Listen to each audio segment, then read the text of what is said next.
मैं इतना एक्साइटेड क्यों हो रहा हूं? देखो बहुत सिंपल है। अपने हर सेशन से पहले 15 से 20 मिनट के लिए मैं अपनी आंखें बंद कर लेता हूं, और जब माइंड पूरे तरीके से ब्लैंक हो जाता है, जब माइंड में कोई थॉट्स नहीं होते, तो अपने आप से एक क्वेश्चन करता हूं कि अगर ये दिन मेरी जिंदगी का आखिरी दिन हो और मुझे ये किसी तरीके से पता चल जाए कि मैं कल सुबह नहीं उठने वाला, तो मैं आज क्या करूंगा? ये मेरा क्वेश्चन होता है। और उसके सिर्फ दो ऑप्शंस होते हैं मेरे पास में, दो जवाब होते हैं, और मैं दूसरे ऑप्शन को चुनता हूं। पहला ऑप्शन कि कल जो होने वाला है उसको सोच सोच करके मैं रोता रहूं और परेशान हो जाऊं। दूसरा ऑप्शन कि जो मेरे पास कुछ घंटे बचे हुए हैं ना, उसमें कुछ ऐसा कर जाऊं, कुछ भी, कि जानने के बावजूद भी कि मैं कल सुबह नहीं उठने वाला, फिर भी आज रात को चैन से सो सकूं, बढ़िया नींद आए।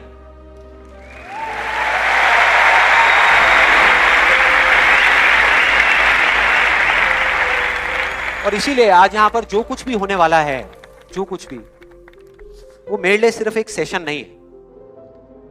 जैसे जैसे सेशन आगे बढ़ेगा आपको समझ आएगा मैं बोल क्या रहा हूं, जैसे जैसे। अब मैं आपको बताता हूं कि इस सेशन की शुरुआत कहां से हुई, कि मुझे इंस्पिरेशन कहां से मिली ये सेशन करने की। आज से 3 महीने पहले मेरे नाम से एक कुरियर आया ऑफिस में, और उस एनवेलप पे लिखा हुआ था the first life changing seminar of Sandeep Maheshwari.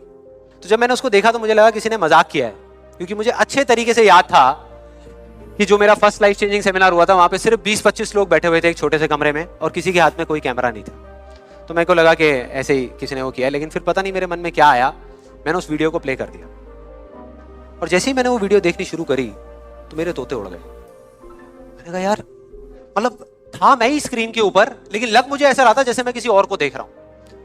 और देखता रहा। जैसे ही वो वीडियो खत्म हुई, उसी टाइम मैंने ये ठान लिया, मैंने ये डिसाइड कर लिया कि अब चाहे कुछ भी हो जाए, अपनी लाइफ के इतने बड़े फेलियर को मैं अपने तक नहीं रखने वाला, इसको शेयर करूंगा पूरी दुनिया के साथ। और आप में से कुछ लोगों को याद भी होगा, मैं अपने इस एक्सपीरियंस के बारे में पहले भी आपको बता चुका हूं कि जब मैं पुणे के एक MBA कॉलेज में गया था और वहां जाकर के ब्लैंक हो गया था। याद है? कितने लोगों को याद है? याद है। तो तब मैंने आपको बताया तो था, लेकिन दिखाया नहीं था, क्योंकि मेरे पास में कुछ था ही नहीं आपको दिखाने के लिए, कोई वीडियो नहीं थी। तो आज मैं आपको दिखाने वाला हूं कि एग्जैक्टली तब क्या हुआ था।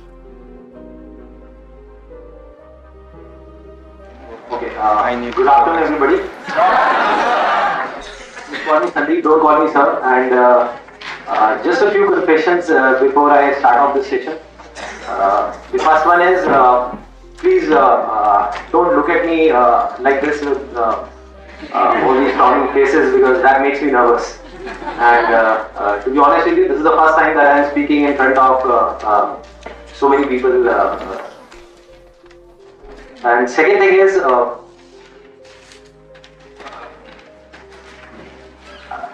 I will be not talking about the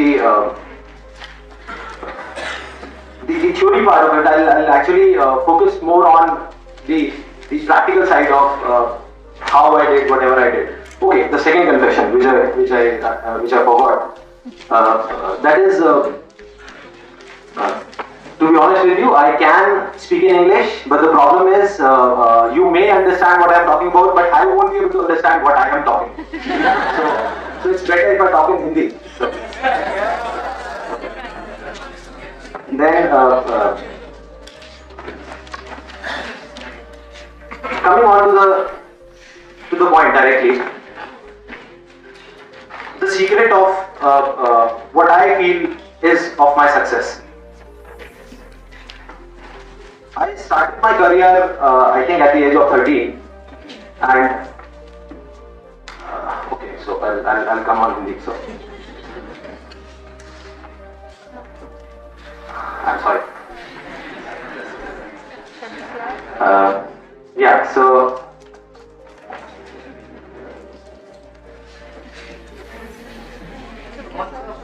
yeah, I'll do it. Images बाजार स्टार्ट कर सकता हूँ तो ये भी कर सकता हूँ, so I think it's not that big a deal.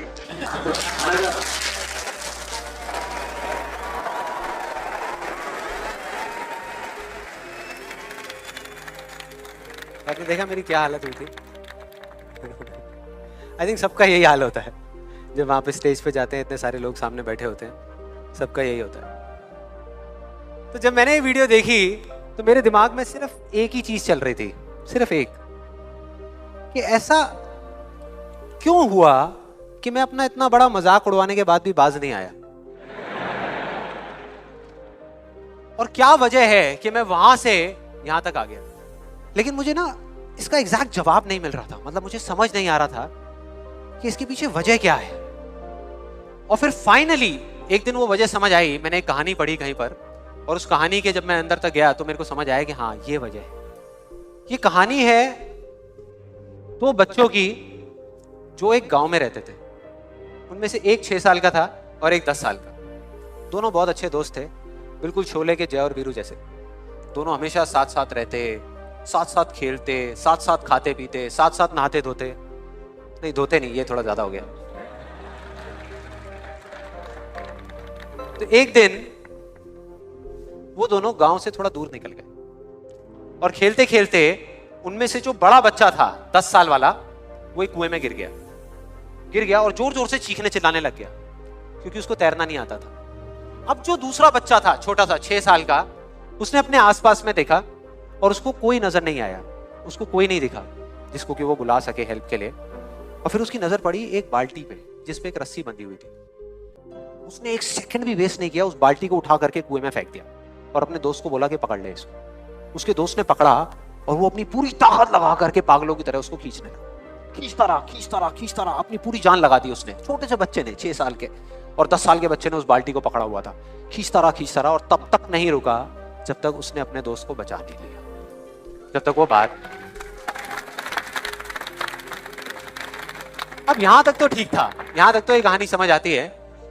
लेकिन हुआ क्या कि जैसे ही ये दो बच्चे, जब दोनों एक हो गए, जब बाहर आए और आकर के गले मिल रहे, रो रहे और खुश हो रहे, एक तरफ से उनको डर भी लग रहा था। डर था कि अब गांव जाएंगे तो बहुत पिटाई होगी जब उनको बताएंगे कि ऐसे हम कुएं में गिर गए और ये सब चीजें हुई। लेकिन मजे की बात, ऐसा कुछ भी नहीं हुआ।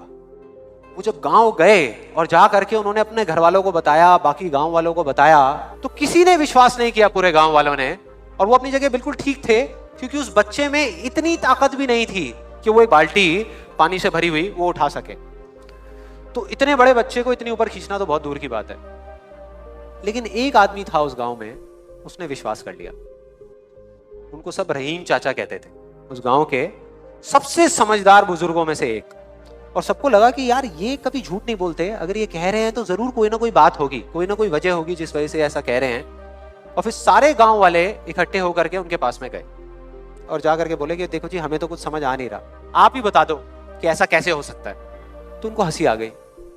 वो बोले कि यार इसमें मैं क्या बताऊं, वो बच्चा बता तो रहा है उसने कैसे किया। बाल्टी को उठा करके कुएं में फेंका, उसके दोस्त ने बाल्टी को पकड़ा, उसने रस्सी को खींचा और अपने दोस्त को बचा लिया। तो आपको पता तो है उसने कैसे किया, बच्चा बता तो रहा है, इसमें मैं क्या बताऊं। तो सारे गांव वाले उनकी शक्ल देख रहे। फिर कुछ देर बाद वो बोले कि सवाल ये नहीं है कि वो छोटा सा बच्चा ये कैसे कर पाया, सवाल ये है कि वो ये क्यों कर पाया, कि उसके अंदर इतनी ताकत कहां से आई। और बोले इसका सिर्फ एक जवाब है, सिर्फ एक, कि जिस वक्त उस बच्चे ने ये किया, उस टाइम पे उस जगह पर दूर दूर तक कोई नहीं था उस बच्चे को ये बताने वाला कि तू ये नहीं कर सकता।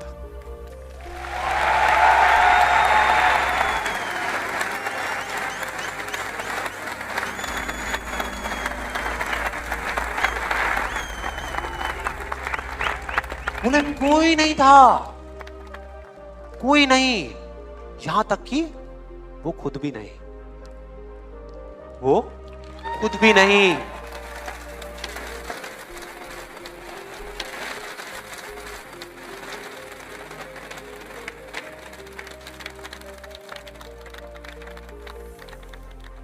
अब मैं आप लोगों से पूछता हूं कि अगर कुछ ऐसा हो जाए, अगर आपको भी उस बच्चे की तरह किसी की आवाज सुनाई ना दे जो आवाजें आपको रोकती है, ना किसी और की ना अपनी, तो क्या होगा? मजा आ जाएगा, राइट? उस बच्चे की तरह आपको भी कोई नहीं रोक पाएगा। You will be unstoppable. Yes और नो, यस और नो, यस और नो। थियोरेटिकली तो ये बात बहुत अच्छी लग रही है सुनने में, लेकिन अगर हम प्रैक्टिकली देखें तो सिर्फ यस बोलने से काम नहीं चलने वाला।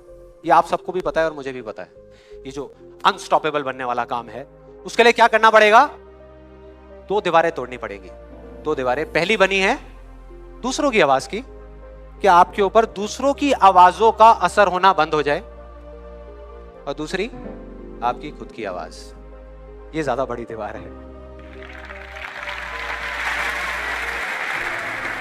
तो अब देखते हैं कि इस पहली दीवार को कैसे तोड़ना है।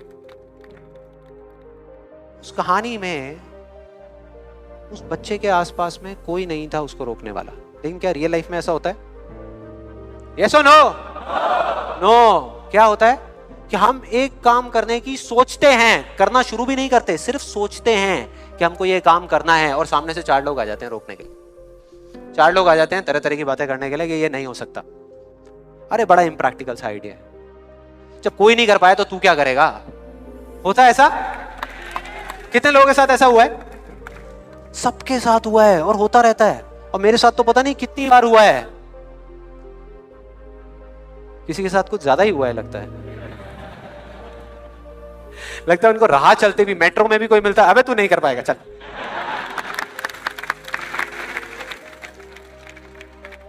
तो अब सवाल ये उठता है कि ऐसे में हम क्या करें? ऐसे में जो ऐसी बातें आपको बोल रहे हैं, ना तो आप उनका मुंह बंद कर सकते हो, ना अपने कान बंद कर सकते हो, क्योंकि वो लोग कोई राह चलते लोग नहीं होते, वो आपके अपने होते हैं। आपके अपने फ्रेंड्स हैं, रिलेटिव्स हैं, आपके घर में हैं, आपके ऑफिस में हैं।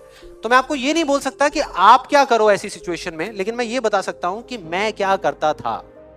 जैसे ही कोई बोलता था मेरे को, या आज भी अगर बोलता है कि ये नहीं हो सकता या तू ये नहीं कर सकता, तो मैं ना चुप रहता हूं, ना उनसे लड़ता हूं।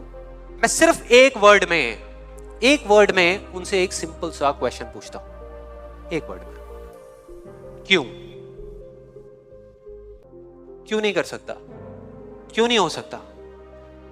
और जैसे ही मैं ये करता हूं उसके बाद बहुत मजा आता है। आप कभी करके देखना, बहुत मजा आएगा।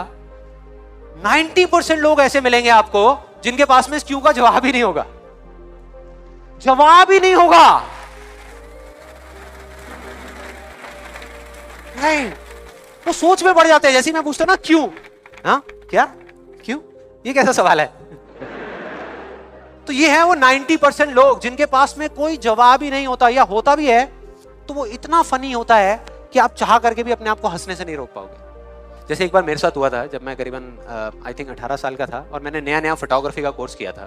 तो हमारे घर में एक छोटा सा फंक्शन चल रहा था, और वहां पर मैं अपनी मदर के साथ और फादर के साथ में खड़ा हुआ कुछ बातें कर रहा था। इतनी देर में एक सामने से आंटी आई और आकर के बोली, संदीप। हाँ जी आंटी। बेटे क्या नया चक्कर चल रहा है तेरा आजकल? मैं डर गया।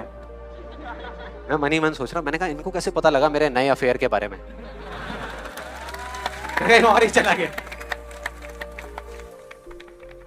फिर मैंने उनको देखा और डरते डरते उनसे मैंने कहा कि भाई आंटी जी क्या, मतलब मैं कुछ समझा नहीं, कौन सा चक्कर,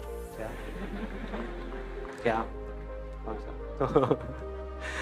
आंटी ने बोला, कहते क्यों, तू ये फोटोग्राफी नहीं कर रहा आजकल? ये फोटोग्राफी का कोर्स नहीं किया तूने? तो उन्होंने बोला, मेरी थोड़ी सी जान में जान आई। मैंने कहा अच्छा, फोटोग्राफी की बात हो रही थी। फिर उन्होंने बोला, बेटा अगर तू बुरा ना माने तो एक बात कहूं। मैंने कहा नहीं आंटी बोलिए ना। बेटे मेरी अगर तू माने ना, तो ये जो तू फोटोग्राफी के चक्करों में पड़ा है ना, ये सब बेकार की चीज है। इससे अच्छा ये है कि तू कोई और ढंग का काम कर ले या अपनी पढ़ाई लिखाई में ध्यान दे। मैंने वही किया जो मैं हमेशा करता था। मैंने कहा क्यों आंटी जी, आपको ऐसा क्यों लगता है कि मेरा फोटोग्राफी में कुछ नहीं हो सकता, ये फोटोग्राफी बेकार की चीज क्यों है? तो उन्होंने जवाब दिया कि मेरी बहन का बेटा भी गया था बॉम्बे यही सब करने के लिए जो तू कर रहा है, और उसको 4 साल हो गए धक्के खा रहा है, उसका कुछ नहीं हुआ अभी तक। मैंने फिर सुना, फिर मैंने दोबारा से वही क्यों को ले आकर के चिपका दिया। मैंने उनसे पूछा, लेकिन आंटी मेरे को कुछ समझ नहीं आया कि अगर वो कुछ नहीं कर पाया तो मैं कुछ क्यों नहीं कर पाऊंगा? सीधा सा क्वेश्चन है यार।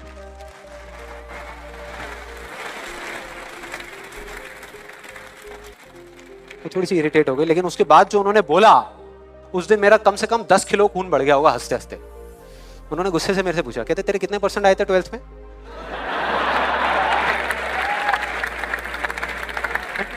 मतलब फोटोग्राफी से इसका कोई कनेक्शन नहीं है दूर दूर तक, लेकिन उनका ये सवाल था कितने परसेंट आए थे तेरे 12th में? मैंने कहा जी 85% आए थे। फिर उन्होंने एक अजीब सा एक्सप्रेशन दिया, मेरे को ऐसे देखा जैसे कि मेरे से बड़ा बेवकूफ इस पूरी दुनिया में कोई नहीं है, और बोली उसके 92% आए थे।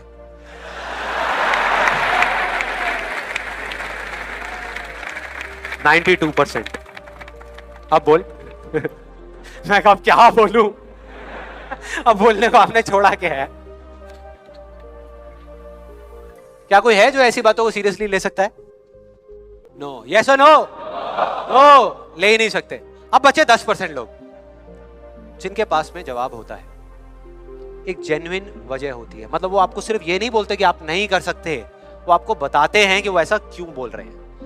तो मुझे जब भी कोई ऐसा मिलता है तो मैं उनके पास में जाकर के शांति से बैठता हूं, उनकी सारी बात को समझता हूं, फिर अकेले में जाकर के उस प्रॉब्लम का सॉल्यूशन निकाल लेता हूं और अपने पूरे दिल से उस इंसान को थैंक्स करता हूं। क्योंकि इनडायरेक्टली ऐसे लोग हमको हेल्प करते हैं आगे बढ़ने में। लेकिन इसका मतलब ये नहीं है कि उन 10% लोगों की बातों को मैं ज्यादा सीरियसली लेता हूं, या अगर मेरे को उसका जवाब नहीं मिलता तो मैं रुक जाता हूं। क्योंकि जवाब नहीं है इसका मतलब ये नहीं कि हम चलना बंद करते हैं। फॉर एग्जाम्पल, अगर हम अपने घर से ये सोच करके निकले हैं कि जब सारी लाइट्स ग्रीन हो जाएंगी तब मैं अपने घर से निकलूंगा, तो निकल पाएंगे कभी? कोई भी ऐसा कुछ आपको बोलता है आकर के कि आप ये नहीं कर सकते, तो समझ लेना कि वो बोल तो आपको रहा है, लेकिन उसका इशारा आपकी तरफ नहीं है। वो बस इतना सा कहना चाहता है क्योंकि मैं इस काम को नहीं कर सकता।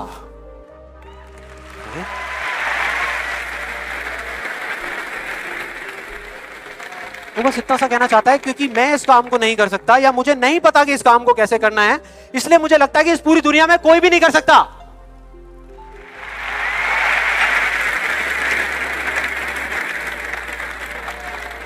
आप में से कितने लोगों ने कहावत सुनी है कि किसी पे जुल्म करना पाप है, लेकिन जुल्म सहना उससे भी बड़ा पाप है? कितने लोगों ने सुनी है? ऑलमोस्ट सबने सुनी है।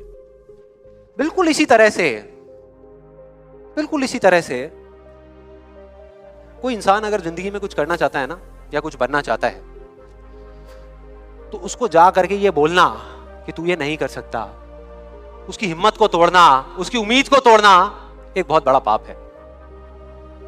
क्योंकि कई बार कुछ लोगों के पास में सिर्फ एक उम्मीद होती है और कुछ भी नहीं, लेकिन वहीं दूसरी तरफ किसी को इतना हक देना कि वो आ करके आपके सामने खड़ा हो जाए और आपको कुछ भी बोलता रहे, आपकी उम्मीद को तोड़ दे, आपकी हिम्मत को तोड़ दे, और आप चुपचाप खड़े खड़े उसको देखते रहो, कुछ भी ना कहो, कुछ भी ना करो, ये उससे भी बड़ा पाप है।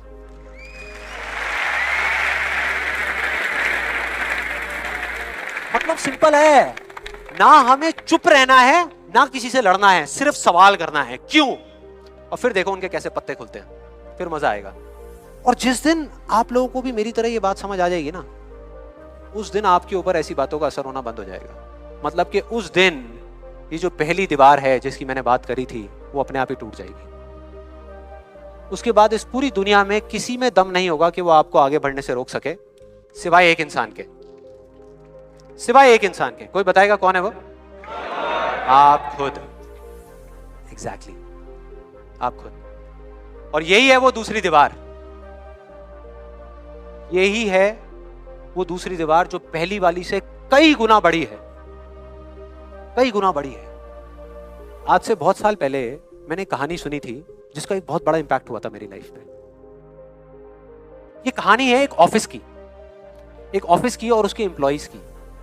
एक बार एक ऑफिस में जितने भी एम्प्लॉइज सुबह सुबह जब ऑफिस आते हैं अपने अपने कैबिन में, तो उनकी डेस्क के ऊपर एक लेटर पड़ा होता है, एक लेटर रखा हुआ होता है, और उस लेटर में लिखा था कि वो इंसान, इस कंपनी का वो एम्प्लॉय जिसकी वजह से आपकी प्रमोशन नहीं हो रही थी, या जिसकी वजह से आप आगे नहीं बढ़ पा रहे थे, उसकी डेथ हो गई, वो मर गया है। और अब अगर आप आखिरी बार उस एम्प्लॉय की शक्ल देखना चाहते हैं तो ये एड्रेस है, यहां पर अगले 1 घंटे में पहुंचाइए। जैसे ही उस एड्रेस पे गए तो वहां पर एक कॉफिन पड़ा हुआ था। कॉफिन होता है, उसको जब लोगों ने दूर से देखा तो एक तरफ तो सबको दुख हो रहा था, बुरा लग रहा था कि यार ये नहीं होना चाहिए था, और दूसरी तरफ से उनको थोड़ी बहुत खुशी भी हो रही थी कि चलो अच्छा है, मेरी रास्ते का जो सबसे बड़ा पत्थर था वो हट गया। लेकिन फिर एक एक करके जैसे ही वो लोग उस कॉफिन के पास गए, और जा करके उन्होंने उस एम्प्लॉय की शक्ल देखी उस कॉफिन के अंदर, तो उन्हें खुद पे शर्म आने लगी, क्योंकि उस कॉफिन में कोई नहीं था, सिर्फ एक शीशा था, एक मिरर था जिसमें उनकी खुद की शक्ल दिख रही थी।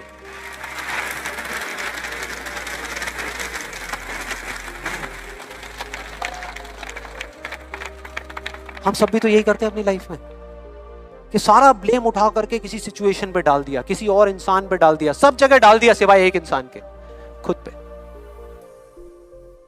यहां पर कितने लोग इस बात को मानते हैं जो मैंने अभी अभी कही कि आपके रास्ते का सबसे बड़ा पत्थर और कोई नहीं, आप खुद ही। कितने लोग मानते हैं? सब लोग मानते हैं।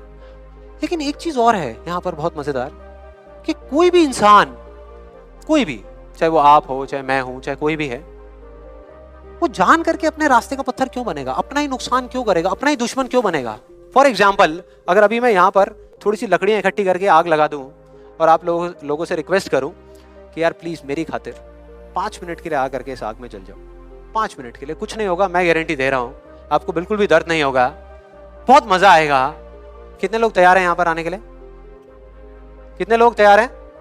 हाँ, जो 1-2 लोग हाथ ऊपर उठा रहे हैं ना, उनको लग रहा है कि मैं भुट्टा सेकने की बात कर रहा हूं। भाई साहब, आपको सेकने की बात हो रही है उस आग में।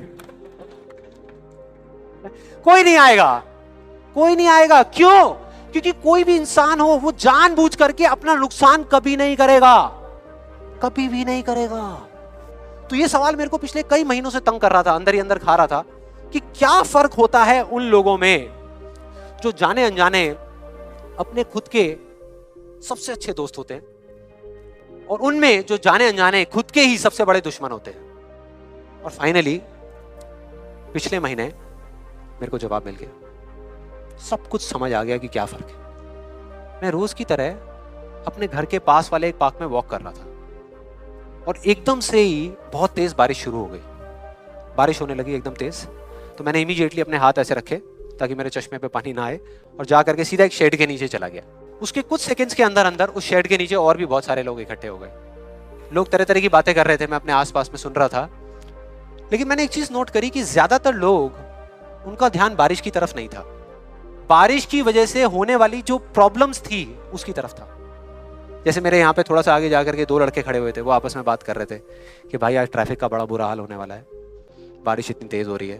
तो वो इस तरीके की बातें कर रहे। एक वहाँ पे अंकल जी थे पीछे, वाइफ को बोल रहे थे कि भाई मैंने तेरे को पहले ही कहा था कि छाता रख ले, छाता रख ले, अब देख मैं ऑफिस के लिए लेट हो जाऊंगा। तो इस तरह की बातें हो रही थी, तरह तरह की। तभी मैंने एकदम से देखा कि सामने से, मतलब मैं यहाँ खड़ा हुआ था, मेरे यहाँ पे एक लड़का खड़ा हुआ था, मुझे अभी भी एग्जैक्ट याद है। वो लड़का इनफैक्ट वो काफ़ी बड़ा कैरेक्टर था, बहुत सीरियस, मतलब बहुत टेंशन में था वो। हुआ क्या था, उसकी जेब में एक नोट पड़ा हुआ था जो गीला हो गया था, 20 रुपए का। तो उसको हिला हिला करके सुखाई जा रहा है, उसको फूंक मार रहा और ये सब चीज़ें। तो मैं पहले, मेरा ध्यान उसकी तरफ था, फिर मैंने जैसे ही उधर देखा तो उधर से एक आदमी आ रहा था शेड की तरफ। उसका भी एक हाथ ऐसे था, लेकिन दूसरे हाथ से उसने अपनी बच्ची का हाथ पकड़ा हुआ था, छोटी सी बच्ची, 4-5 साल की, बड़ी प्यारी बच्ची। फर्क ये था कि उस बच्ची का हाथ ऐसे नहीं था, उसका हाथ ऐसे था, ऐसे था। और वो बच्ची बड़ी प्यारी प्यारी हरकतें कर रही थी। मैंने देखा वहां से, ऐसे उसका हाथ था, बार बार उस पर पानी की बूंदें गिर रही, वो इकट्ठा कर रही और पी रही, इकट्ठा कर रही और पी रही, इकट्ठा कर रही और पी रही। तो जैसे ही वो शेड के पास आए, मैं थोड़ा सा साइड हो गया। तो इधर वो मेरे नोट सुखाने की मशीन थी, इधर मैं सोच रहा था अपने भी नोट निकाल के दे दूं, भाई ये भी सुखा दे।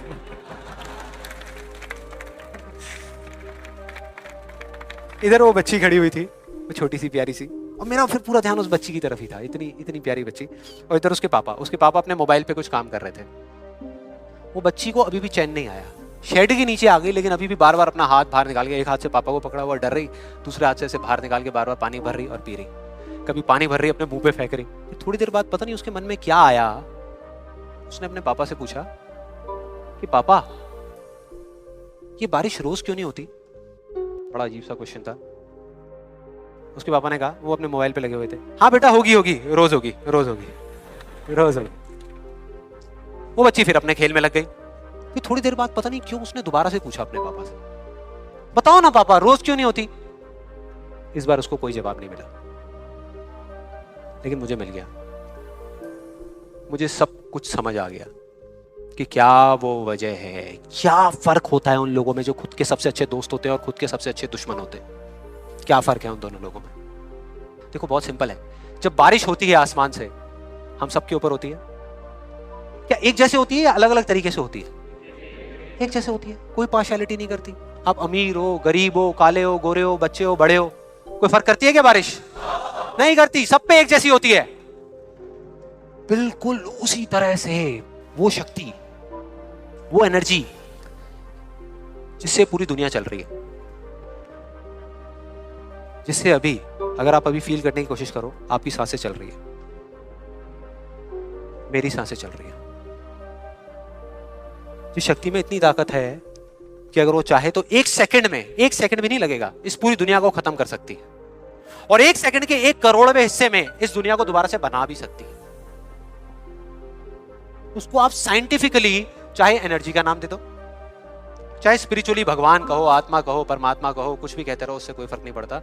और बिल्कुल उस बारिश की तरह उस शक्ति की भी बारिश हम सब पर होती रहती है, उस एनर्जी की भी बारिश होती रहती है, और सब पर एक जैसे होती है। फिर चाहे आप अमिताभ बच्चन हो, बिल गेट्स हो, कोई भी हो, कोई फर्क नहीं पड़ता। आप इस स्टेज पे खड़े हो या वहां बैठे हो, कोई फर्क नहीं पड़ता। तो फर्क क्या है?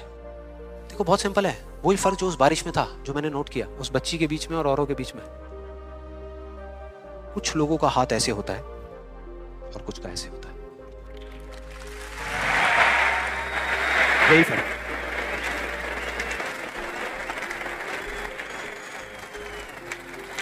जिनका ऐसे होता है वो बारिश उन पर होती तो है, लेकिन छू करके बह जाती है, चली जाती है, उनके अंदर तक नहीं जा पाती, अपना काम नहीं कर पाती। लेकिन जिनका ऐसे होता है वो उसको पी लेते हैं, उनके अंदर चली जाती है, और उसके बाद में जो काम करती है वो एनर्जी करती है, नाम इंसान का हो जाता है।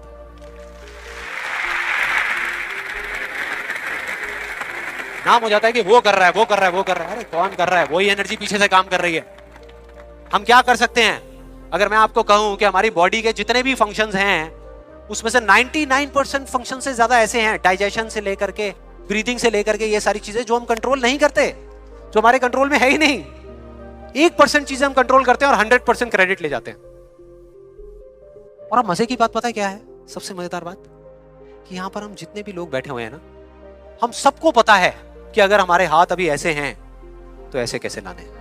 क्योंकि बचपन में हम सबके बाय डिफॉल्ट हाथ ऐसे ही थे, सबके। फिर धीरे धीरे कुछ लोगों के यहां चले गए, कुछ के यहीं रह गए। जिनके यहां रह गए उनको हम सक्सेसफुल बोलते हैं, जिनके यहां चले गए उनको हम फेलियर्स बोलते हैं, अलग अलग फील्ड्स में। तो कोई बताएगा कि ऐसा क्या था जो बचपन में हम एक दिन में हजारों बार करते थे और अब हजारों दिनों में एक बार भी नहीं करते? याद करो वो बच्ची क्या कर रही थी उस पार्क में, बार बार क्या कर रही थी? एग्जैक्टली क्वेश्चन पूछ रही थी, मतलब के सवाल कर रही थी। Let's give a big hand for her.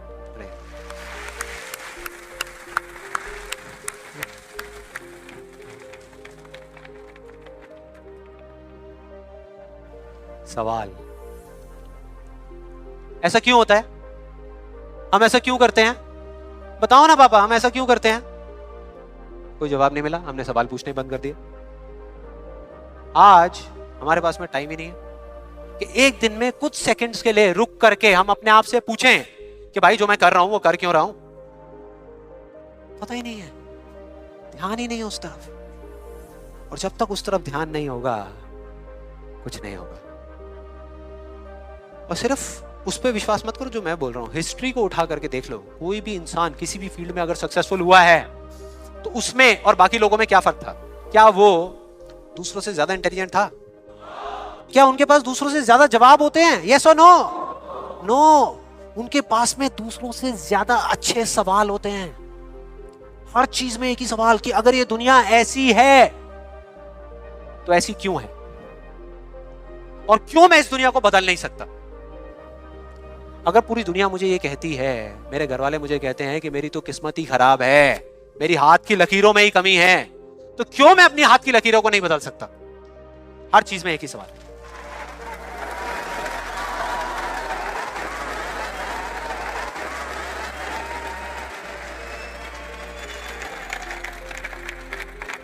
और दूसरी तरफ किसी फेलियर के पास चले जाओ, उनके पास आपको सिर्फ जवाब मिलेंगे, सवाल एक भी नहीं, सिर्फ एक्सक्यूजेस मिलेंगे, सिर्फ बहाने मिलेंगे, बस।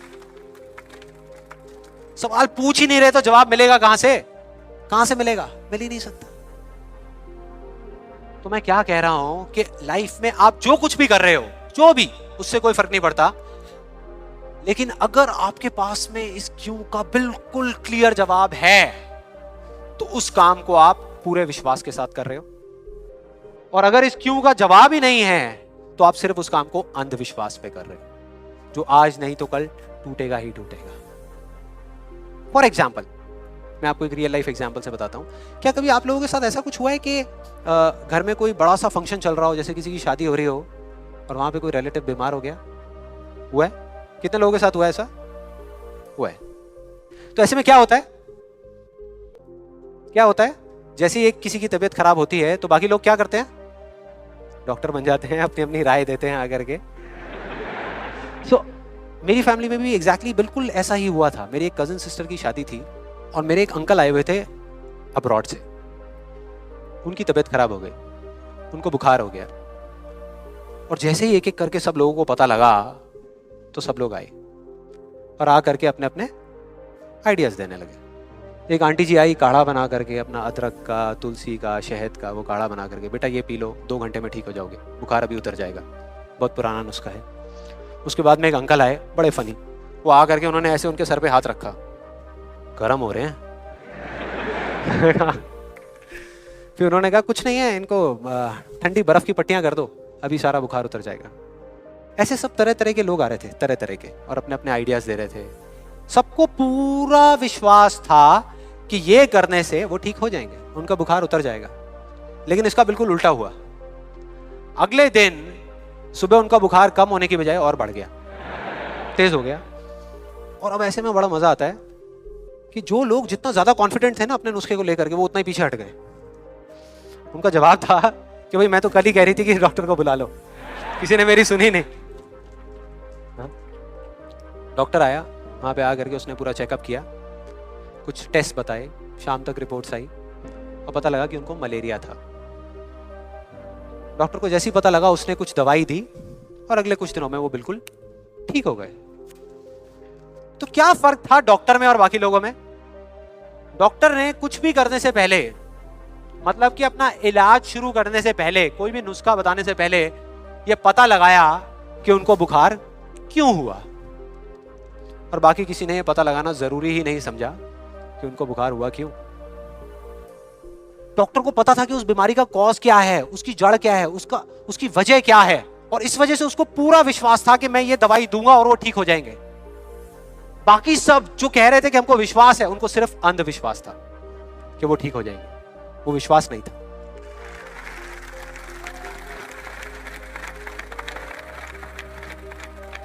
इन दोनों के बीच में ना इतना एक बिल्कुल पतली सी लाइन का फर्क होता है, विश्वास में और अंधविश्वास में, जिस वजह से बहुत बार हम अपने अंधविश्वास को विश्वास का नाम दे देते हैं। और इसका आज की डेट में सबसे बड़ा एग्जाम्पल, सबसे बड़ा, वो है लॉ ऑफ अट्रैक्शन। सुना है? यहां पे कितने लोगों ने सुना है लॉ ऑफ अट्रैक्शन के बारे में? ऑलमोस्ट सबने सुना है। अब ये बहुत मजेदार है, लॉ ऑफ अट्रैक्शन। मुझे बहुत लोग मिल चुके हैं, मतलब काफी लोग मिले हैं जो आ करके मुझसे पूछते हैं कि भाई आपके हिसाब से आपको क्या लगता है कि लॉ ऑफ अट्रैक्शन काम करता है या नहीं करता?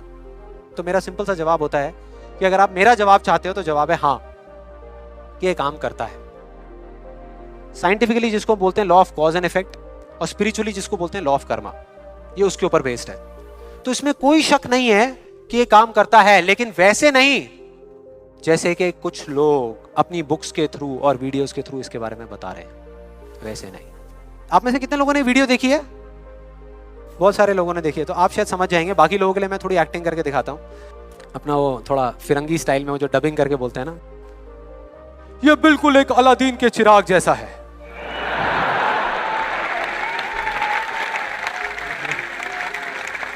मुझे ऐसा लगता है किसी चमत्कारी बाबा की बात हो रही है, वो आशीर्वाद रखेंगे और काम हो जाएगा 1 सेकंड में। बिल्कुल ऐसा लग रहा है सुनने में। ये बिल्कुल एक अलादीन के चिराग जैसा है, आपको सिर्फ हुक्म देना है कि आप क्या चाहते हैं। आपको बंगला चाहिए, आपको गाड़ी चाहिए, आपको पैसा चाहिए, आपको सिर्फ बताना है कि आपको क्या चाहिए। फिर देखिए क्या होगा, ये प्रकृति आपके सुर से सुर मिलाएगी, ताल से ताल मिलाएगी।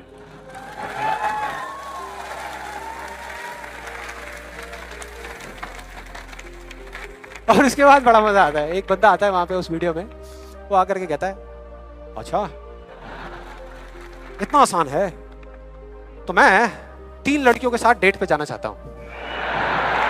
3 लड़कियों के साथ। और उसको बोलते हैं, उसको जवाब मिलता है उस लॉ ऑफ अट्रैक्शन वाले लोगों से, आपको कुछ भी नहीं करना, आपको सिर्फ एक पेंटिंग बनानी है। अपनी एक पेंटिंग बनाइए जिसमें आप बैठे हैं और साथ में 3 लड़कियां बैठी है, और फिर देखिए क्या होता है। वो बंदा पेंटिंग बनाता है, उसके कुछ दिन बाद किसी चमत्कार की वजह से वो लड़का एक पार्क में बैठा होता है, उसके आसपास में 3 लड़कियां बैठी होती हैं, और उसमें से एक लड़की उसको अंगूर खिला रही होती है। भाई क्या है ये, क्या है ये? अगर मजाक नहीं है तो आप में से कितने लोगों ने ये ट्राई किया? मैं लॉ ऑफ अट्रैक्शन की बात कर रहा हूं, 3 लड़कियों के साथ डेट पे जाने की बात नहीं कर रहा। ऐसे पता नहीं कितने एग्जांपल्स हैं उस बुक में, उस वीडियोस में। एक सबसे फनी एग्जांपल जो बहुत लोग ट्राई कर रहे हैं, आई एम श्योर यहाँ पे भी बहुत लोगों ने ट्राई किया होगा, कार पार्किंग का। उसमें एक आदमी बोलता है, मैं जब अपने घर से निकलता हूं तो मैं सोचता हूं कि वो गाड़ी की जो पार्किंग है वो मेरे लिए खाली पड़ी होगी, और मैं जैसे ही जाता हूं वो पार्किंग मेरे लिए खाली पड़ी होती है, और मैं जा करके अपनी गाड़ी लगा देता हूं। क्या कमाल है यार। देखो कई बार मुझे 1-2 मिनट वेट भी करना पड़ता है, लेकिन फिर वो जगह अपने आप मेरे लिए खाली हो जाती है। मैं क्या करता हूं, मैं सिर्फ सोचता हूं वो जगह मेरे लिए खाली। कमाल है यार। हाँ बढ़िया लग रहा है ना, सुनने में अच्छा लगता है। ये सारी बातें सबको अच्छी लगती है, किसको नहीं लगेगी? सच बताऊं, मुझे भी अच्छी लगेगी सुनने में। बुरी किसको लगेगी? कि सोचना शुरू कर दो और गाड़ियों की पार्किंग मिलनी शुरू हो जाएगी। ये आई एम श्योर बहुत लोगों ने ट्राई किया होगा। कितने लोगों ने ट्राई किया है? आपके हिसाब से काम करता है ये? अच्छा एक सवाल है, हमेशा करता है या कभी कभी करता है? कभी कभी करता है। लेकिन फिर वो एक लॉ कैसे हुआ? लॉ उसे कहते हैं जो एक ही कंडीशन में अगर सेम कॉज हो तो उसका सेम इफेक्ट आना चाहिए, उसको लॉ कहते हैं। सिंपल है भैया, अगर कंडीशन सेम है, आप एक ही जमीन पे 2 बीज बोओगे आम के, तो दोनों आम के पेड़ ही बनेंगे, एक एप्पल का पेड़ नहीं बन सकता। सीधा सा फंडा है। तो इसका मतलब कहीं ना कहीं कुछ कंफ्यूजन है, कुछ गड़बड़ है। तो मैं एक बहुत बड़ा यहाँ पर एक कमिटमेंट करने वाला हूँ, एक बहुत बड़ा चैलेंज करने वाला हूँ इन वीडियोस के अंदर। मेरा ओपन चैलेंज है उन लोगों को जिन्होंने ये बुक लिखी है और जिन्होंने वीडियोस बनाई है, क्योंकि उनसे ज्यादा कौन जानता है इस लॉ के बारे में। वो जानते हैं कि वो क्या कह रहे हैं, वो समझते हैं कि वो क्या कह रहे हैं। तो मेरा ओपन चैलेंज है कि हम एक शर्त लगाते हैं, इस दुनिया में कहीं पर भी एक पार्किंग लॉट चूज करेंगे जो थोड़ा सा बिजी रहता हो, और वहां पर वो एक स्पॉट आइडेंटिफाई करेंगे, पार्किंग का स्पॉट, और अपने लॉ ऑफ अट्रैक्शन की पूरी पावर लगाएंगे। लगा सकते हैं, क्या दिक्कत है? सोचना ही तो है। सोचते रहेंगे, फील करते रहेंगे, मेरे को जगह मिलेगी मिलेगी मिलेगी। करो। जिस दिन उनको वो जगह मिल गई, मेरा एक कमिटमेंट है और मैं ये ओपन चैलेंज कर रहा हूं, उनको मैं 1 लाख रुपए दूंगा। और जिस दिन नहीं मिली, उन्हें मुझे सिर्फ 10,000 रुपए देने हैं। सिर्फ 10,000। मतलब 1 का 10। कुछ लोगों का दिमाग चलना शुरू हो गया, अबे ये बढ़िया यार, मैं जा रहा हूं, मैं आ रहा हूं इस चैलेंज के लिए। कितने लोगों को लगता है कि वो आएंगे, इस चैलेंज को एक्सेप्ट करेंगे? कितने लोगों को लगता है नहीं आएंगे? वो नहीं आएंगे, वो आ ही नहीं सकते, क्योंकि उन्हें भी पता है कि सच क्या है और झूठ क्या है। वो सब अच्छे तरीके से इस बात को जानते हैं, क्योंकि मैं जिस लॉ के बेसिस पे बात कर रहा हूं, मैं कोई थियोरेटिकल कॉन्सेप्चुअल बात नहीं कर रहा। मैं बात कर रहा हूं लॉ ऑफ प्रोबेबिलिटी के बेस पे, जिसके बेस पे इस दुनिया के सारे कैसीनोस चल रहे हैं। एक बिजी पार्किंग है 100 गाड़ियों की, उनको उस स्पॉट पे पार्किंग मिलने की प्रोबेबिलिटी क्या है? 1:100 एग्जैक्टली। 1%। उनको नहीं मिलने की क्या है? 99:100। मतलब यहां पर एक बहुत बड़ा मैसेज है। जरूरी नहीं है जो बातें सुनने में अच्छी लग रही है वो एक्चुअल में अच्छी हो। भैया किसी ने बैंक लोन लिया हुआ है?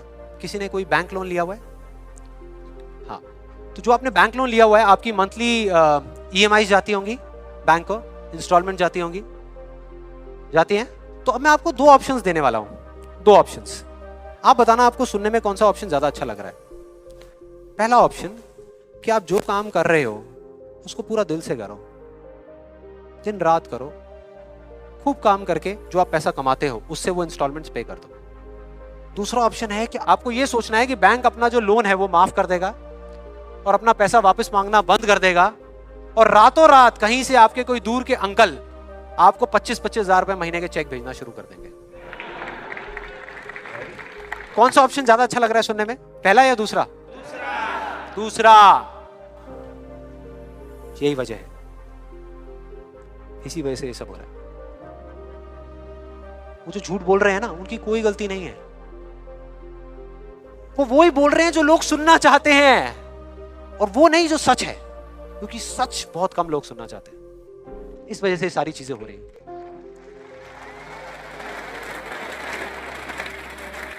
और मैं इस सेशन का आपको एक फाइनल एग्जांपल देने वाला हूं, जिसके बाद में अभी आपके मन में जितने भी डाउट चल रहे होंगे ना, वो सारे धीरे धीरे क्लियर हो जाएंगे। ये एग्जांपल है दो लड़कों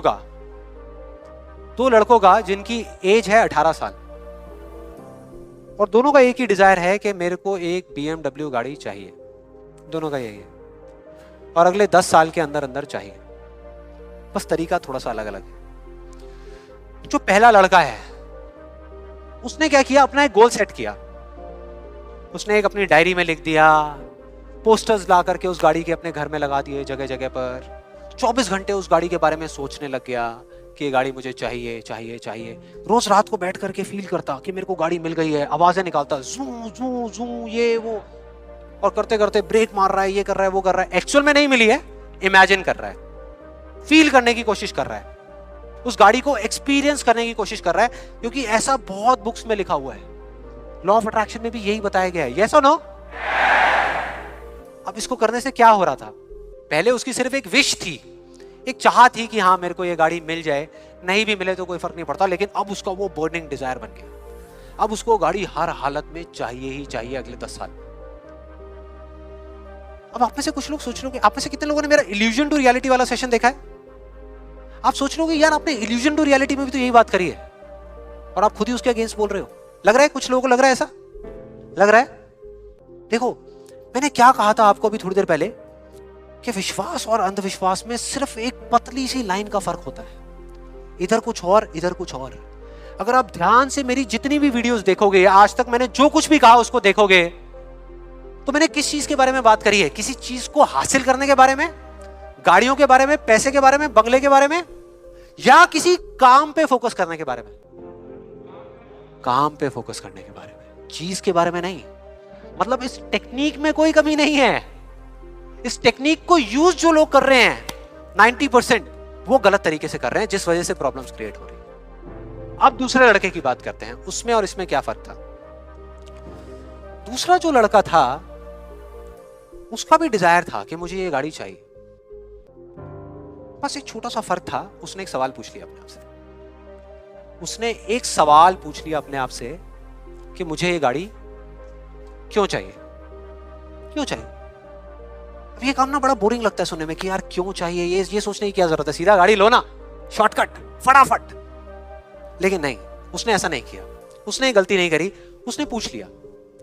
और जब हम सवाल पूछते हैं तो क्या होता है, जवाब मिलता है, जवाब मिलता है। और उसको मिल गया।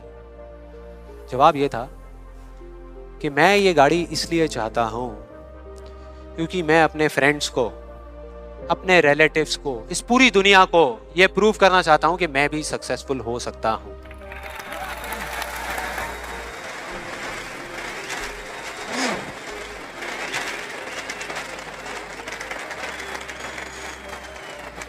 तो उसको जवाब मिल गया कि मैं ये इसलिए चाहता हूं क्योंकि मैं प्रूव करना चाहता हूं। फिर उसने दोबारा सवाल किया कि क्यों, मैं क्यों अपने आसपास वालों को, इस पूरी दुनिया को ये प्रूव करना चाहता हूं, क्यों करना चाहता हूं। और फिर उसको एक जवाब मिला, क्योंकि मेरे आसपास में जितने भी लोग हैं वो सब यही कर रहे हैं। उसने एक आखिरी सवाल पूछा और जब उसका जवाब मिला ना तो वो हिल गया, उसके सारे फंडे क्लियर हो गए। वो सवाल था कि सब ऐसा क्यों कर रहे हैं, और उसको जवाब मिला, सब ऐसा इसलिए कर रहे हैं क्योंकि सब ऐसा ही कर रहे हैं।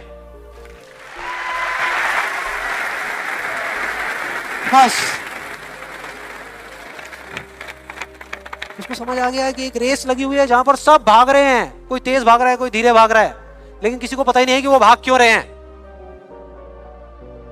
और जैसे ही उसको ये समझ आया, उसको ये जवाब मिला, तो उसको ये तो नहीं पता था कि मैं अब क्या करने वाला हूं, लेकिन उसको ये समझ आ गया कि मुझे क्या नहीं करना।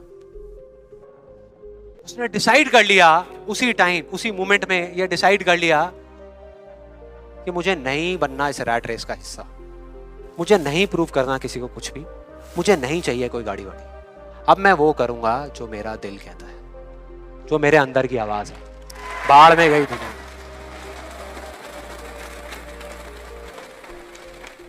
और जैसे ही उसको ये अंदर से उसकी आवाज आई कि मुझे ये चीज करनी है, तो वो जवाब उसके अंदर से ही निकल करके आ गया। और उसको जवाब मिला कि 3 साल पहले वो सबसे ज्यादा क्लोज इस पूरी दुनिया में अपने फादर के था, अपने पापा के। और दोनों का रिलेशन एक बाप बेटे का कम और एक दोस्त का ज्यादा था। उसके पापा की एक छोटी सी हैंडीक्राफ्ट की दुकान थी दिल्ली में, और वो क्या करते थे, छोटे छोटे गांव में जाते और जा करके वहां के कारीगरों से कुछ सामान लेकर के आते और अपनी दुकान में बेचते। ये उनका काम था। एक बार वो एक गांव में जा रहे थे तो उनका बेटा भी उनके साथ चला गया। ये लड़का उनके साथ चला गया क्योंकि उसकी छुट्टियां चल रही थी। और दोनों उस गांव में एक ढाबे पे बैठ करके, शाम का टाइम था, खाना खा रहे थे। खाते खाते एकदम से उसके फादर के यहाँ पे दर्द उठा, लेफ्ट साइड में दर्द होना शुरू हो गया। और उस लड़के ने एक सेकंड भी नहीं लगाया, फटाफट से अपने फादर को लेकर के एक पास के हॉस्पिटल में चला गया। वहां जाकर के जो डॉक्टर्स थे उस गांव के हॉस्पिटल के, उन्होंने कहा कि आप इनको जल्दी से जल्दी किसी बड़े हॉस्पिटल में ले जाओ, टाइम नहीं है। लेकिन वो बड़ा हॉस्पिटल उस गांव से 3 घंटे की दूरी पे था। और जब वो वहां पहुंचा और उसको, उसके फादर को इमरजेंसी वार्ड में लेकर के गए, तब तक सब ठीक था। लेकिन उसके 10 मिनट बाद डॉक्टर्स आए और आकर के उन्होंने बोला, वी आर सॉरी, अगर आप 15 मिनट पहले आ जाते तो हम कुछ कर सकते थे। 15 मिनट पहले। अब जैसे ही इस लड़के के साथ ये हुआ था तो बिल्कुल सुन्न हो गया था, मुंह से एक वर्ड बाहर नहीं आ रहा था। उसको समझ ही नहीं आ रहा था कि मैं क्या बोलूं, क्या सोचूं। उसने ऐसा कुछ सोचा ही नहीं था, एकदम से हो गया, एकदम से हो गया। और उसके काफी देर बाद जाकर के, उसके 5-10 मिनट बाद जाकर के उसके अंदर से एक चीख निकली थी, एक अजीब सी बात निकली थी जो उसको उस टाइम पे नहीं समझ आई थी कि ये बड़े डॉक्टर्स बड़े शहरों के बड़े हॉस्पिटल्स में ही क्यों होते हैं, छोटे छोटे गांव में क्यों नहीं होते।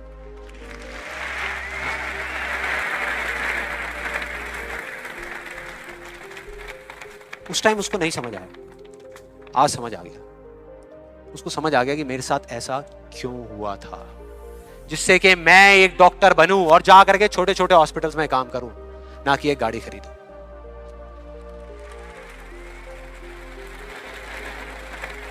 और इस एक सवाल ने, एक वर्ड के सवाल ने, क्यों ने, उसकी पूरी पूरी लाइफ का डायरेक्शन ही चेंज कर दिया।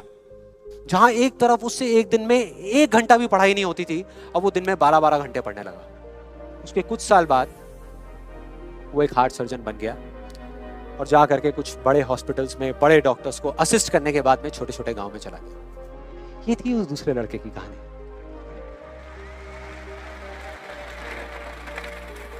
10 साल हो गए हैं, तब दोनों 18 साल के थे, आज दोनों 28 साल के हो चुके हैं। लेकिन क्या दोनों की लाइफ में थोड़ा बहुत फर्क होगा? एक बार देखते हैं एग्जैक्टली कि क्या फर्क होगा। जो पहला लड़का था उसने इस लॉ को पूरे विश्वास के साथ प्रैक्टिस किया, लॉ ऑफ अट्रैक्शन को पूरे विश्वास के साथ कि ये काम करता है, करेगा करेगा, इतने लोग बोल रहे हैं, गलत थोड़ी होंगे, पूरी दुनिया बोल रही है कि ये काम करता है। उसने किया, लेकिन फ्यूचर किसी के हाथ में नहीं है ना। उसको नहीं मिला, उसको वो गाड़ी नहीं मिली। क्या होगा उसके साथ में? क्या होगा? खुश रहेगा? टूट जाएगा, पागल हो जाएगा, बिखर जाएगा, समझ ही नहीं आएगा कि हो क्या रहा है मेरे साथ में। यह है एक सिचुएशन। दूसरी सिचुएशन कि उसको BMW गाड़ी नहीं मिली, लेकिन होंडा सिटी मिल गई। अब क्या होगा? खुश रहेगा? रह ही नहीं सकता, रह ही नहीं सकता, क्योंकि ये गोल सेटिंग करके और ये सब करके उसने अपने डिजायर को बढ़ा लिया, अपने अंधविश्वास को इतना बढ़ा लिया कि अब उसको वो ही गाड़ी चाहिए और किसी गाड़ी से उसका काम ही नहीं चलने वाला। जबकि अगर दूसरे एंगल से देखा जाए तो एक 28 साल के लड़के के लिए जो मिडिल क्लास बैकग्राउंड से बिलोंग करता है, अपने पैसों की एक होंडा सिटी गाड़ी खरीदना भी बहुत बड़ी बात होती है, बहुत बड़ी बात होती है। अब तीसरी सिचुएशन ये बहुत इंटरेस्टिंग है। मान लो 10 साल में एक चमत्कार हुआ, उसने कई तरह के काम करे और उसको BMW गाड़ी मिल गई। अब क्या होगा? खुश रहेगा, सेटिस्फाइड हो जाएगा अपनी लाइफ से, बैठ जाएगा आराम से, हाँ मिल गई, यही तो चाहिए था, मिल गया, हो गया काम, लाइफ बढ़िया हो जाएगी उसकी। उसका लालच और बढ़ जाएगा, उसका अंधविश्वास और बढ़ जाएगा। वो कहेगा कि अगर इस लॉ ऑफ अट्रैक्शन को प्रैक्टिस करके मुझे 10 साल में ये गाड़ी मिल सकती है, तो अगले 5 साल में एक इतना बड़ा घर क्यों नहीं मिल सकता? यस और नो? मतलब कि उसको सब कुछ मिल चुका होगा, लेकिन वो उसको छोड़ करके फ्यूचर के अंदर किसी और चीज को पकड़ लेगा। सब कुछ होने के बाद भी वो फ्यूचर में जिएगा और उसकी हालत बिल्कुल एक ऐसे खरगोश के जैसी हो जाएगी जिसके सर के सामने किसी ने डंडा लगा करके गाजर को टांग दिया। इमेजिन करो कैसा होगा वो खरगोश, जो उस गाजर को देख तो सकता है, बिल्कुल उसकी आंखों के सामने है, उसको खाने के लिए भाग भी सकता है, लेकिन कभी खा नहीं सकता। मरते दम तक सिर्फ भाग सकता है, खा नहीं सकता। क्योंकि उसकी जो खुशी है उस काम में नहीं है जो वो काम कर रहा है, किसी चीज में है, बाहर है, उसके अंदर नहीं है। अब देखते हैं दूसरे लड़के को। ये बहुत इंटरेस्टिंग है कि इस दूसरे लड़के का क्या होगा। 10 साल हो गए, वो छोटे छोटे गांव में जा करके अपना काम कर रहा है, और पहली सिचुएशन, उसको गाड़ी नहीं मिली। BMW गाड़ी उसको चाहिए थी 10 साल पहले, लेकिन आज नहीं मिली, तो क्या होगा? क्या होगा? खुश रहेगा।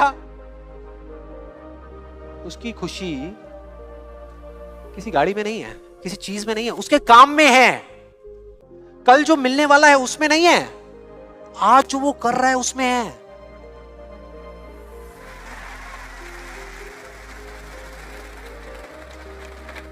दूसरी सिचुएशन, उसको BMW नहीं मिली, होंडा सिटी मिल गई, तो क्या होगा? तो भी खुश रहेगा, बहुत खुश रहेगा, एब्सोल्युटली। उसने मांगी नहीं थी, फिर उसको मिल गई, बहुत खुश रहेगा। उसको BMW मिल गई तो क्या होगा?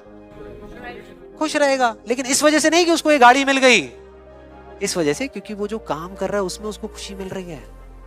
और एक सबसे बड़ा फर्क पता है क्या है यहाँ पर इन दोनों के अंदर? सबसे बड़ा फर्क अगर आप ध्यान से देखोगे,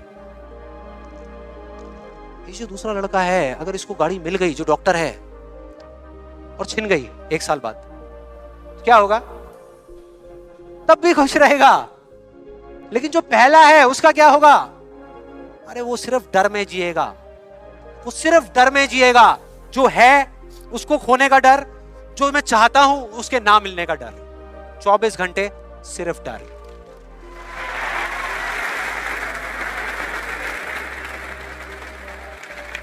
डर ही डर, सब कुछ होगा उसके पास में, लेकिन फिर भी अंदर से डरा हुआ होगा, यार कोई मेरी गाड़ी ले ना ले, अरे कोई इस पे स्क्रैच ना मार दे। स्क्रैच के पीछे मैं सुन रहा हूं आजकल मर्डर्स हो रहे हैं कि तूने मेरी गाड़ी पे स्क्रैच कैसे मार दिया, ले धाड़, खत्म। क्या हो रहा है भाई? क्या हो रहा है? किस वजह से हो रहा है? उसकी जड़ क्या है? यही है जिसकी मैं बात कर रहा हूं अभी, यही है। अभी तक मैंने जो कुछ भी कहा है उसको एक लाइन में अगर इन दो के बीच का फर्क आपको बताऊं तो वो ये है, पहला आदमी बोल रहा है कि इस चीज को पाने के लिए मैं कोई भी काम करने को तैयार हूं, और दूसरा बोल रहा है इस काम को करने के लिए, ये जो मैं अभी कर रहा हूं, मैं अपनी कोई भी चीज गंवाने को तैयार हूं।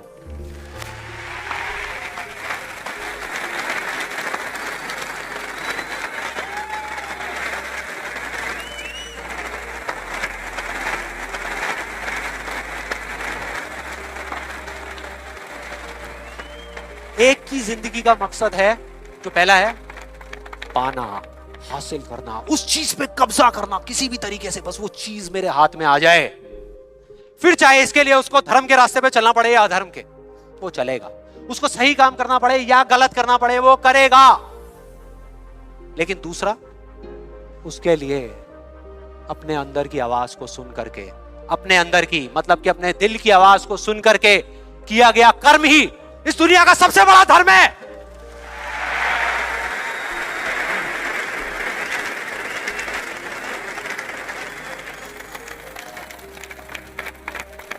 बस बस यही एक मकसद है उसकी जिंदगी का, अंदर की आवाज को सुनते जाओ, चलते जाओ, सुनते जाओ, चलते जाओ, जो होगा देखा जाएगा।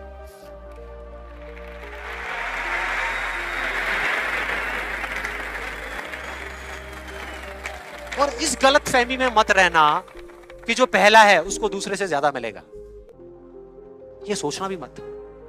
जो पहला है ना उसको चाहे कितना भी मिल जाए, कितनी भी चीजें मिल जाए, कितना भी कुछ हो उसके पास में, लेकिन उसमें और एक भिखारी में कोई फर्क नहीं है, कोई फर्क नहीं है। दोनों का सिर्फ एक काम है, मांगना, मांगना। तो अगर उसको मिला भी, पहले वाले को अगर मिला भी, तो बस इतना ही मिलेगा जितना वो मांग सकता है या जहां तक वो सोच सकता है, उससे ज्यादा नहीं मिल सकता। लेकिन जो दूसरा है उसको जिस दिन मिलना शुरू होगा ना, बिना कुछ मांगे, बिना मांगे, वो इतना होगा, इतना होगा जितना वो खुद तो क्या इस पूरी दुनिया में कोई सपने में भी नहीं सोच सकता, सपने में भी नहीं सोच सकता।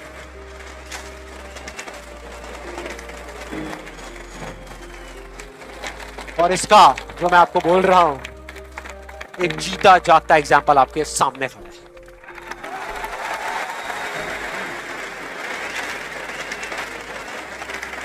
और जिस दिन आपने भी मेरी तरह इस रास्ते पे चलना शुरू कर दिया, तो वो दिन दूर नहीं है जब आपके पास सब कुछ होगा, आपके आस पास में जो आपको चाहिए उससे बहुत ज्यादा होगा, सब कुछ होगा, लेकिन फिर भी अपना कुछ भी खोने का डर नहीं होगा। चला जाए, चला जाए, चला जाए, ये जाए, वो जाए, कुछ भी जाए, कोई डर नहीं है। और ये डर नाम की दीमक है ना, जो लोगों की आंखों में दिखती है, जो अंदर ही अंदर लोगों को खोखला कर रही है, वो आपके अंदर जाना तो दूर, आपको छू